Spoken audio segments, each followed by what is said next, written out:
today's show, we bring you part three of my Thunder Soul series with an inspiring conversation with the visionary director and storyteller behind the unforgettable nominated documentary Thunder Soul.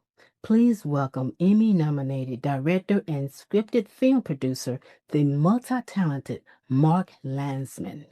Hello there, how are you? I'm great. It's so nice to meet you. Oh, it's so nice to meet you too. Thank Yes. you so much for joining me today. It's my Well, pleasure to be here. yeah, thank you so much. Well, we'll go ahead and get started. Mark, what was it about the Kashmere Stage Band that really got your attention that you felt that this story had to be told? That's a great question. So, I have always loved music very much. Yeah. I grew up in a house of music. My dad plays jazz piano, and so music is really, I would say, was the first thing that I ever heard. And so, as a filmmaker, I've always gravitated towards stories that are about people making music or music playing a role in their lives. And I was listening to NPR one day in my office in Los Angeles, and I heard this incredible music come through my radio, and it was an incredibly powerful funk band. Some of like I assumed it was the JBs or the Bar-Kays or one of the great funk, maybe the Isleys. I didn't know who it was. It was powerful, huge horn sections. It was just a big band. And the reporter came on and said, "Can you believe these were 15 and 16-year-old high school students from Houston, Texas, circa 1972? And here is their teacher, Conrad Johnson." And Conrad Johnson, their music teacher, their band leader, came on the radio and he started talking. And as he told the story of the band, the hair on my arm started to raise. I got chills, and I said, that's a movie. That should be a movie, and that's how it started. Wow, that is just amazing. And what was it that he said that really got your attention? I think it was the fact that he had talked about being a a very respected professional musician himself. He was a brilliant Conrad Oberon Johnson was a brilliant saxophone player, truly brilliant, gifted. And he traveled and played with Jimmy Lunsford, and he played with Count Basie, and he was very respected. And I think what really got me was the fact that he made a choice to come home. He had a wife and he had children, and he had responsibilities, and he didn't think that that kind of touring life as a musician was going to sustain his family. So he took a job as a music teacher. And I had worked in education teaching filmmaking to kids in New York City, and how incredibly rewarding that is to be able to share whatever you have to share in terms of art and music with young people. And Prof was doing that. And then the way in which the challenges that that band faced when they first came on the scene in the early 70s, all of the other bands on the competition circuit were predominantly white. They were all playing very watered down, kind of boring jazz, like Lawrence Welk style, not interesting. And so he had this challenge, like um, how is he gonna ignite the imaginations of these young people who were at home, were listening to James Brown and were listening to all the great soul music and all the incredible music that was happening at that time. And Mhm. he decided that he was going to basically incorporate the funk. And I thought that was an incredible story. I'd never heard that before. Wow. Yeah. Oh wow. He's a musical genius for sure. Genius. When you first met Prop, what was your first impression of him when you met him? His humor. Yeah. His humor. He was a sharp-witted guy. Well, his humor, and he was so hip. He was so cool. He had such a I met him and he had this little ponytail and this like Greek fisherman's cap, and he was super styled out. Yeah. And he was just so he's a in a physically smaller man, but a giant. His vibe, his aura was huge. And I Yeah. just knew I was in the presence of greatness. Yeah. And he just was so funny. So I just loved, I was really kind of knocked out when I met him, to be honest. Yeah. I hear that you kind of hesitated about calling him for the first time. I Where did. did you 5 days to call him? Well, it's a funny story. So when I heard him on the radio, he was on a show called All Things Considered on National Public Radio, and I got so excited that I Googled Conrad Johnson, Houston, Texas, and a phone number came up. And so I just picked up the phone and I called right away. And the voice on the other end of the line said, "Hello." I said, "Is this Conrad Johnson?" He said, "Yes."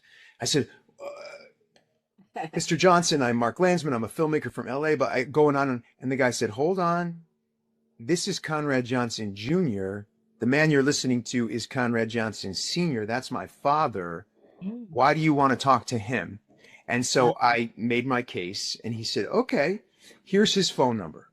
And now that I had the real Prof's phone number in my hand, I was so freaked out that it took me a week to get up the courage to give him a call. And then the uh, following Saturday I picked up the phone and I called, and a man answered the phone, and I said, "Is this Conrad Johnson Sr.? Is this Prof?" He said, "Who is it?" I yeah. said, "Prof, this is Mark Landsman." And he interrupts me. He says, "Mark Landsman, what is your problem, man? I've been waiting all week for your call." No joke. I swear. I swear. It was amazing. And I was like, okay, this guy is unbelievable. And then I was like, literally a couple weeks later, I was on a plane to Houston. Oh, wow. Wow. That is just an incredible story so far. Um, to get the ball rolling with Thunder Soul, what did you have to do to Yeah. get the ball rolling? Well, that's an excellent question. Yeah. So I had I had gone to graduate film school here in LA to study film direction. And there were some people in my class, in my graduating class, who had made their first Hollywood movie with an independent producer. And so when I got back from Houston after meeting Prof and knowing that there was an incredible story there to tell, I asked my friends if they would introduce me to this independent financier, this independent producer, and they said, sure. And so I went and I had a meeting with them and I Mhm. said, well, here's the story. Um, and I told the story of the Kashmere High School Stage Band and Conrad Johnson, and I told the story of the fact that that a couple of guys had approached me to say they were going to be planning a reunion concert for Prof, but that Prof didn't know. And when I looked up and saw their faces, one of the producers, her eyes were kind of watery. She had been moved emotionally, and Wow. her partner, who's the financier, he said, "This is we want to do this with you." And that never happens. I mean, that happens like once in a blue moon in Hollywood, where you come to people with so much passion and such an idea, and they say, "We want to make it happen, and here's the money." It was literally a bit of a Wow. lottery situation, but that's what Wow. these people did, and they never, they never strayed from that commitment. They were incredible producers in that respect. They were amazing. They just funded the film outright, which was amazing. And we were able to get on a plane, go back to Houston, and document the band, or people arriving from all over the place and coming into that band room for the first time in 30 years. Some of these people hadn't seen each other in 30 years. Many of them hadn't touched their instruments in that long. So, as you know, from as a horn player, like if you don't have your embouchure, you're screwed. You can't, because it's a muscle. It's like expecting to be a basketball player after being off the court for 20 years. You can't do it. Absolutely. I mean, Yeah. maybe you can do it, but you're not going to be the way you were. Yeah. So it was just all of that, thanks to these producers, truly incredible, actually, when I think about it, because it rarely happens. It rarely happened then, and it rarely happens now. Almost a miracle. Kind of. How long did it take you to record from, from the time you started recording to the end? Yeah, so that's great. Yeah, Yeah. we started in October. October was when that was when I took my first, oh, well, I, I took my first trip to Houston in October. we were rolling cameras in like November, December, and then the concert was in February. What So it year was was like that? what's come again? What year was that? You said That October? was 2007. Oh, okay. Mm-hmm. Mm-hmm. 2007 into 2008. The Mm. concert was in so the concert was in February 2008, and then what, without a full spoiler alert, what happens is, and then Yeah. I came back to film the following couple of weeks. So, and that was the entirety of the experience. So I'd say it was about a window, roughly 3 months of production, and the rest was editing. Wow. So the rest was editing. Mm. So it took you so to get everything together, it took only 3 months. I don't know why I thought it was a couple of years to get everything No, together. this project, Cindy, this thing moved at, you use the word miracle. This thing moved at lightning speed. Now, Wow. yeah, the funding came very quickly. We needed to move quickly because the event was happening to coincide with Prof's birthday, with his celebration, his 92nd. And Wow. we just had to move fast. And again, I credit my producers with having the faith in the Yes. story to say yes. And then, of course, then it took about almost 8 months to edit the movie. Yeah. It takes a long time to put a movie together like that. So, Yeah. um, Yeah, I but the bet. shooting of it was quicker. Wow. Yeah. So as a Emmy-nominated director and producer, in your opinion, what defines a powerful story? Because you do documentaries. I do. I do documentaries, and I also work in scripted as well. So I Okay. do both. What defines a powerful story for me are deeply heart-centered characters, characters who are on a journey. Mm-hmm. They begin the experience as in touch with one thing, and they come out of the experience transformed. And that's what we want the audience to do. We want the audience to enter into an experience, ideally knowing very little and going on a journey, and then Mm-hmm. coming out the other end somehow moved or inspired or greatly entertained, somehow affected by the art of the movie. And that's no different in documentaries than it is in scripted projects, and I've worked on both. Yeah. You need strong characters, you need a compelling arc, a compelling narrative, you need tension, you need humor, you need Yeah. human emotion.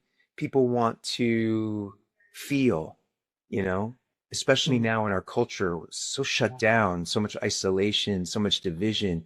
People Yeah. want to be able to look to art to be able to kind of create a connection. And so I think that's what a movie wants to do. Oh, yeah, absolutely. What was your biggest challenge? I think my biggest challenge was not being able to be everywhere at all times, in all places, getting everything. I think a movie like this, my God, we could have had two or three movies in this. There's so much there. I mean, the backstories of the band, these people are so extraordinary. Which is Mm-hmm. why we're exploring doing this as a scripted project as well, because when you have 30 people who knew each other when they were 15 and 16 years old reunite in their mid 50s, there's a whole lot of life Yeah. in between. There's loves, and there's unrequited loves, and there's children, and there's rites of passage, and there's illness and death and celebration. There's life. There's all of it, right? Uh, and so you as a filmmaker, yeah, that's the greatest challenge. Is like, okay, where do we focus? And so for this project to meet that challenge, we just decided we're just telling the story of this reunion. We're going to document this reunion. We're going to get enough backstory together so that the audience understands how vital this man was to these kids, that he changed Wow. their lives. And that's what we focused on. A follow up would have been probably more about like, well, who are these kids? But we'll do that in the scripted movie. Oh, yeah. Oh, yeah. That would be wonderful. Yeah. The backstory. What was it about Conrad Johnson that was that in your opinion made him such a transformative? leader? I think what made Prof a transformative leader is that he saw he saw you, and he was able to identify the very, very best potential in you. Like it was almost like he had kind of like this sort of X-ray vision where he could go right into, he could see that spot in your heart that was like the seed waiting to become the great tree. And Mm, he knew exactly what to do in order to kind of um, nurture that seed. And yeah. sometimes that meant being really tough. This man was tough. He was a tough dude, and you didn't mess with him. And if Oh, you did, you were going to, there were consequences. He was he tough. doesn't get roasted. Yeah, I mean, and if you came in and your axe wasn't sharp, you were in you would woodshed until it was ready. If you disrespected, you were out. He was strict. And Wow. in fact, in order to take the job at Kashmere, he made a deal with the principal. He said, "I'll take this gig on the Mm-hmm. condition that you let me treat these students like professional musicians. I'm going to have the expectation that they're professionals, not that Mm, they're like, he Prof would call them knuckleheads, not knuckleheads, but like professionals." And he held these 15 and 16-year-old kids to professional standards. That was a lot of pressure for a kid, yeah. but if you could go through that, it ended up changing your life. And if you talk to anybody who was in his band, I think pretty much across the board, they will tell you that man changed my life.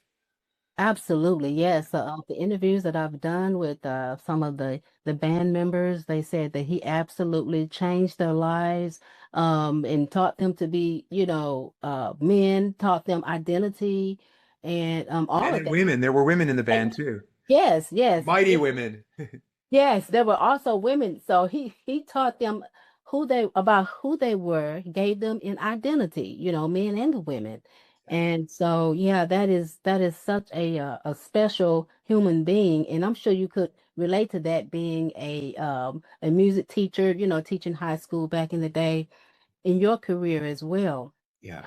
How were you able to capture those deeper layers in, That's a in very good question. I mean, I think that's a really vital question for any documentary filmmaker. And uh-huh.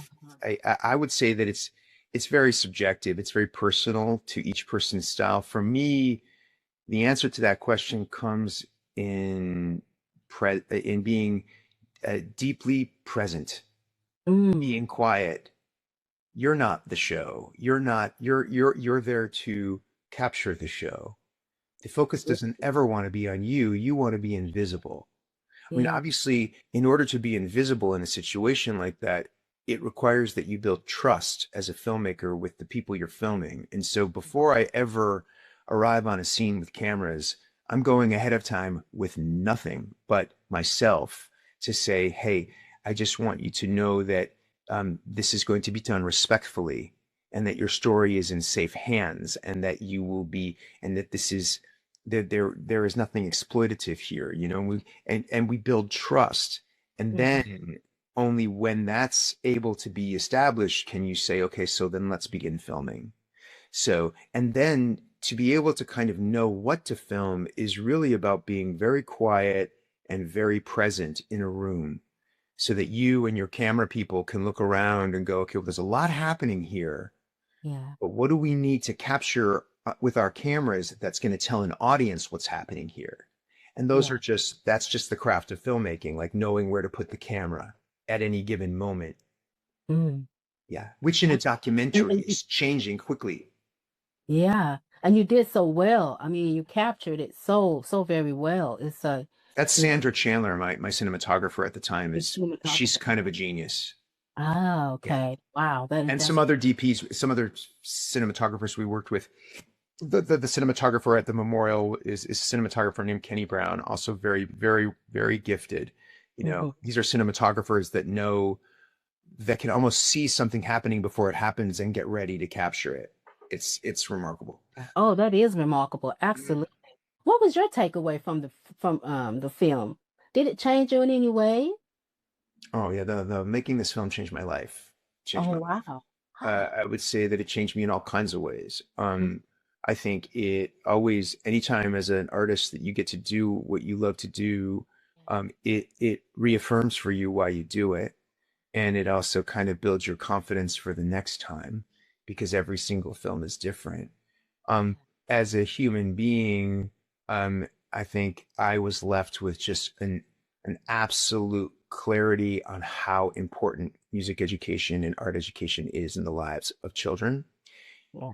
regardless of socioeconomic status. Like, it is essential, so the fact that we live in a culture where we put our musicians, our Stevie Wonders and our Beyoncés and our Jay-Z's and our Duke Ellingtons and all of these giants, Ella, Aretha, all of them, we put them up on these huge pedestals. And I think it's the culture easily forgets that they all had teachers, that they Yeah. were all, whether it was through the church or it was through conservatory. I mean, Jamie Foxx was conservatory trained. That's why he plays piano like a genius. You know, Mm. this is this is this is a gift that wants to be nurtured, and this is America's great legacy is our music. Probably more than anything, American music, took over the planet. How in the world are we not nurturing that in our public schools as a right, not a privilege? So working on a project where that was so proof positive in Conrad Johnson and the program he built. I mean, there's a reason why there's a statue of him in front of Kashmere today, because Yeah. that man, he represented music education at the absolute pinnacle, the highest form of what that, not only what it could be, but what it must be. Yeah. We need that. And we our priorities are screwed up in this country, and we, our, and the arts, it's like, come on. I mean, in Houston you could literally throw a dart and hit a musician. Yeah. Oh, yeah. A talented city. Absolutely. Talented city beyond. Talented city. And this movie still resonates today. Why do you think that is? I think it resonates because the themes are timeless. Yeah. You know, we've needed mentors since the dawn of time. Who hasn't needed Absolutely. somebody? We have needed people to say, I see you, whether it's a parent or a clergy person or a teacher or a peer. We need to be seen for Yeah. who we are, and our gifts are not here to be squandered. They're here to be nurtured. They're here to be attended to. Hmm. And so that's a timeless theme. And also, chosen family is a timeless theme. The students in this band are brothers and sisters. They are familial to this day. Years later, we're talking about, now these guys, it's much later now. We made this film, what, 15 years ago? So still, the relationships are as close as if they were blood. That's another takeaway. That's a timeless theme. That So, really is. and Yeah. also just, I mean, music is, I think it's timeless because music is universal and music exists out of, is when it's done right, I think it's timeless. Absolutely. This is a beautiful film, wonderfully produced, directed. It's just a beautiful, beautiful testament. Can you tell us about your the true story documentary that you are currently working with Oscar nominated Stanley Nelson, The Color of Cola?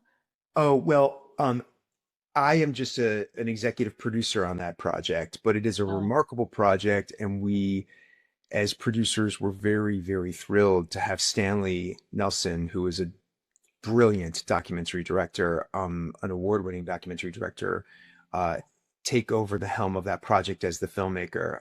So this is called The Color of Cola, and it is the true story of the first Black Americans to enter the top levels of corporate America back in the 40s against the cola wars between Pepsi and Coca-Cola.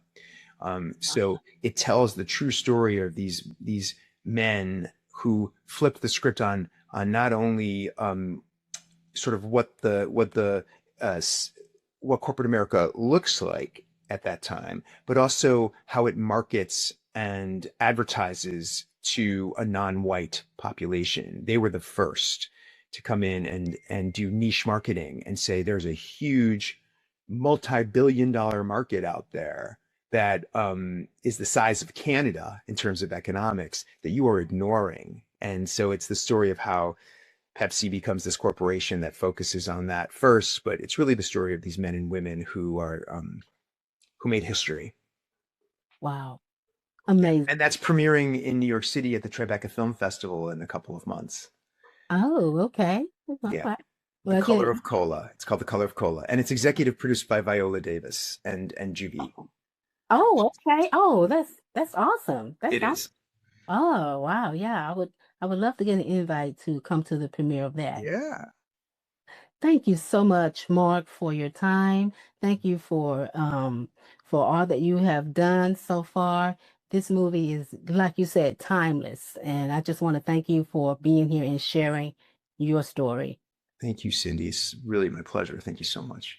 And you're very welcome. And I want to thank you for tuning in and watching the Cindy Davis Show. Until next time, God bless.